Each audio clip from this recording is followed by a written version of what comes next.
السلام علیکم guys, welcome back STI cooking centre. امید کرتی ہوں کہ آپ سب خیریت سے ہوں گے۔ میں بھی خیریت سے ہوں الحمدللہ۔ پچھلے دنوں میں نے جو ہے منی ولاگ بنایا تھا جو ہے یونیورسٹی کی بس کا، اور میری توقعات سے بھی زیادہ جو ہے وہ اس میں لائکس اور ویوز آ رہے ہیں۔ سب سے پہلے تو اس کے لیے بھی بہت بہت شکریہ۔ اب آتے ہیں اصل مدعے پہ۔ یہاں پہ ہم کاکڑا ٹاؤن پھنس چکے تھے اسٹرائک۔ ہمارا تھا آج پیپر، کافی دنوں یونیورسٹی کی اسٹرائک کے بعد آج ہمارا پیپر تھا اور آج ہی ہو گیا۔ شاید اللہ کو منظور نہیں کہ ہم پیپر دیں، یا پھر یہ کچھ ہماری ہی نیت کا کمال ہے، جیسے کہتے ہیں نیت والمراد۔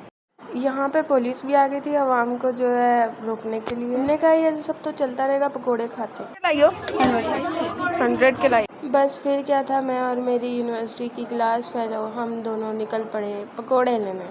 میرے خیال سے تو یہاں سے رہنے والے انہوں نے کبھی نہ کبھی تو کھائے ہی ہوں گے پکوڑے ہیں۔ مجھے لگ رہا تھا کہ ہم ہی پکوڑوں کو انجوائے کرنے آئے، پھر میں نے ان انکل جی کو دیکھا یہ بھی پکوڑے انجوائے کر رہے تھے۔ ٹھیک ہمارے ہی پیچھے جو ہے ہمارے رشتہ دار بھی کھڑے تھے۔ رشتہ دار سے مراد چک سواری والی بس بھی ہمارے ہی پیچھے کھڑی ہوئی تھی۔ ہم نے پکوڑوں کو ایسے انجوائے کیا جیسے آگے کوئی فلم چل رہی ہو، مووی چل رہی ہو، بلکہ ہڑتال نہ ہو رہی ہو۔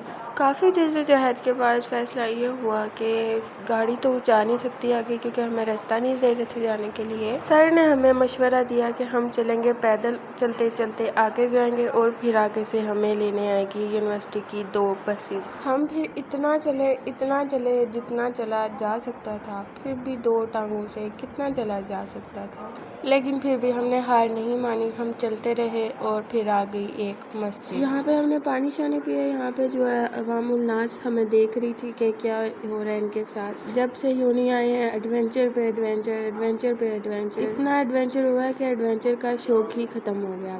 کھڑے کھڑے ہم تھک چکے تھے، پھر سر نے ہماری حالت زار پہ ترس کھا کے ہمارے لیے مسجد کا دروازہ کھلوایا۔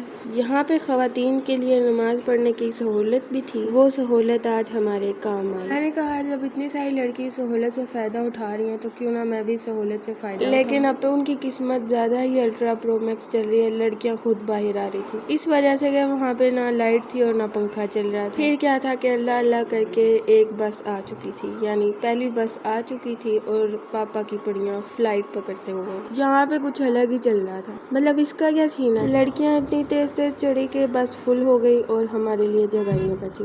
میں بیچاری پھر کھڑی گئی۔ پھر آتی ہے جی دوسری بس آئی تھی، کوئی 10-15 منٹ کے بعد دوسری بس بھی آ گئی تھی۔ لڑکیاں اس کے لیے بھی پاگل ہو رہی تھی، بھلا ہمارے لیے ہی ہے یہ، ہم نے ہی بیٹھنا ہے اس میں۔ ایک اور بات، آرمی بھی آ چکی تھی۔ مجھے لگ رہا تھا کہ یہ آرمی بھی ہڑتال والی جگہ ہی جا رہی ہے۔ پھر ہم کیا تھا کہ ہم بس میں بیٹھ گئے اور پھر ہم یوں جانے لگے۔ ٹائم 9:45 کا ہو چکا تھا۔ ایک اور ضروری بات، یہ بس میری دوست کی بس ہے، مطلب کہ یہ بھیمبر والی بس ہے۔ ان کو کچھ زیادہ ہی سہولت دی گئی ہے، مطلب لڑکیوں کے بھی لیے ایک پنکھا اور انکل کی سیٹ پہ بھی پنکھا، مطلب اتنا پروٹوکول۔ اچھا ہے بھائی صاحب، اچھا ہے، زبردست۔ بس آج کے لیے اتنا ہی ہے، ٹھیک ہے؟ ابھی لوگ اچھا لگا تو لائک لازمی کرنا، نہیں بھی اچھا لگا پھر بھی کر دینا۔ Bye bye.